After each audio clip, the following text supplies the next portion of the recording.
महाबात्या रागसार कराल रूपरे छारखार चीन। देखु देखु माड़ी आसिला सुनामी अधा बुड़ाई देला चीन को। चाहू चाहू भुसुड़ी पड़ा चीन रो बड़ बड़ बिल्डिंग। चीन रे महाबात्या रागसार तांडव रे चलीगला लोकों जीवन। जहाँ अनुमान करा जाउथिला ताहा ही हेला। प्रलयंकारी महाबात्या रागसा तार कराल रूपर तांडव रचिछि चीन रे। देखु देखु अधा बुड़ी गला चीन। महाबात्या एते जे भयंकर रूप नैछि चीन रे जहाँकि केही केबे भी विश्वास करि नथिले। आउ एबे चीन रो एही विजुअल देखिला परे आपण माने अनुमान करि पारुथिबे चीन लोके माने निज जीवन को बंचेबा पई केते जे संघर्ष करुथिबे।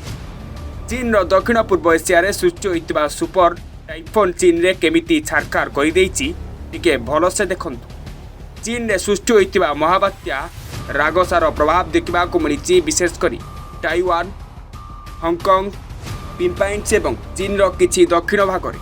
यही प्रलयंकारी महाबात्या तार कराल रूपर तांडव रचिबा परे चीन रे अचानक भयंकर बन्या परिस्थिति सृष्टि होइछि। एही महाबात्या रागसा सामने जीए पड़िला सबु भासी जाइछि। एही बात्यारे अनेक लोकंकर मृत्यु मध्य होइछि।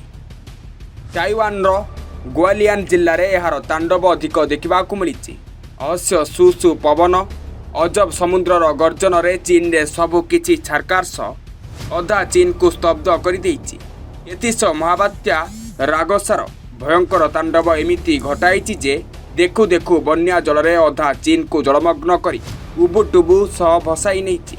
चारिआडे पानी माड़ी जिबा फल रे यातायात भी पूरा ठप होइछि। लोकमानकर गमनागमन पई जोगाजोग विच्छिन्न होइछि।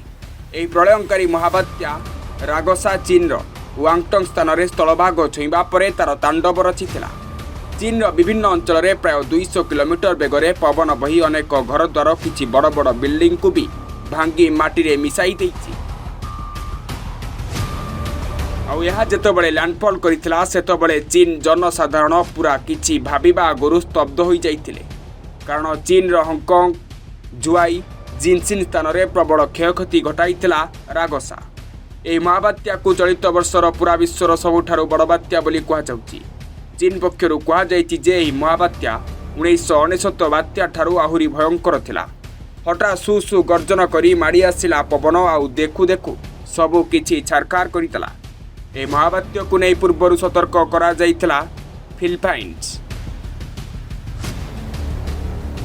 एथिपाई प्राय चीन सरकार तलिया अंचल 20 लाख लोकों को स्थानांतर करथिले। सबु परे भी महाबात्या रागसार पवनर बेग तल भांग छुईला बेलकु प्राय 270 किलोमीटर रे पवन बहिथिला। सेथिपाई यार सामने केही बर्ती पारि नथिले। बड़ बड़ गछ उपाड़िबा सह घर द्वार भी भांगी छारखार कर दैथिला एही महाबात्या। चीन रो ताइवान विमान उड़ान बंद सह हांगकांग रु भी आगामी 24 घंटा पर्यंत समस्त विमान उड़ान को बंद करा जाइछि। बात्या कमिबा परे उद्धार कार्य को जोरसोर करा जाइछि। रिपोर्ट संस्कार ओडिशा लाइव।